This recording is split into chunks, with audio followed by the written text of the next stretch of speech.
जो लोग राम को इस योग्य मानते हैं कि उन्हें देवता मानकर उनकी पूजा की जा सके, वे निम्न बातों पर विचार करें। राम का जन्म अपने आप में एक चमत्कार है। हो सकता है कि यह जो कथा बनाई गई है कि राम का जन्म ऋषि शृंग द्वारा दिए गए एक पिंड से हुआ था, इस सच्चाई को छिपाने का एक रूपक मात्र हो कि राम का जन्म कौशल्या और ऋषि शृंग के संपर्क से हुआ था। ऋषि शृंग और कौशल्या पति पत्नी न थे। कुछ भी राम का जन्म यदि बदनामी का कारण न भी रहा हो तो भी वह असामान्य अवश्य था।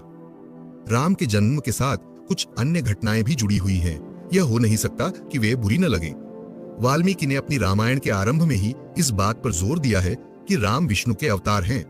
विष्णु ने राम के रूप में जन्म ग्रहण करना और दशरथ का पुत्र होना स्वीकार किया। ब्रह्मा को उसकी जानकारी होगी तो ब्रह्मा ने सोचा कि विष्णु का जो रामावतार है उसकी पूर्ण सफलता के लिए यह आवश्यक है कि राम को शक्तिशाली लोगों का सहयोग मिले। उस समय ऐसे कोई लोग नहीं थे। देवताओं ने ब्रह्मा की आज्ञा के पालन का निर्णय किया।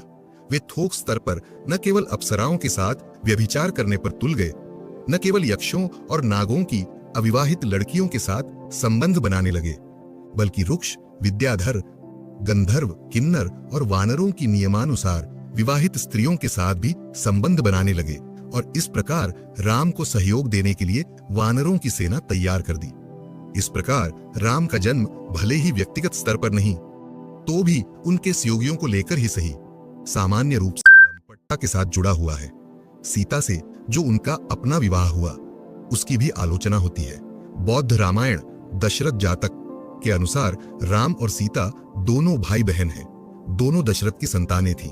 बौद्ध रामायण में राम और सीता का जो आपसी संबंध था, वाल्मीकि रामायण उससे सहमत नहीं है।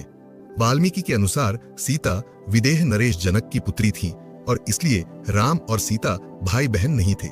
यह कथन संतोषजनक नहीं है क्योंकि वाल्मीकि के अनुसार भी वह जनक की स्वाभाविक रूप से उत्पन्न पुत्री नहीं है। वह तो एक किसान को अपने खेत में पड़ी मिली हुई बच्ची थी जिसे उसने राजा जनक को दे दिया था।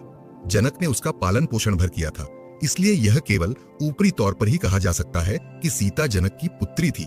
बौद्ध रामायण की कथा स्वाभाविक है और उस समय विवाह के संबंध में आर्यों की जो मर्यादा थी उसके विरुद्ध नहीं। यदि उक्त कथा सच्ची है तो राम सीता का विवाह कोई ऐसा आदर्श विवाह नहीं है जिसकी नकल करना वांछनीय हो। दूसरे शब्दों में राम का विवाह कोई आदर्श अनुकरणीय विवाह नहीं था।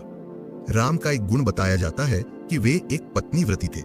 यह मान्यता न जाने कैसे सर्वसाधारण तक पहुंच गई क्योंकि यह पूर्णतः निराधार है।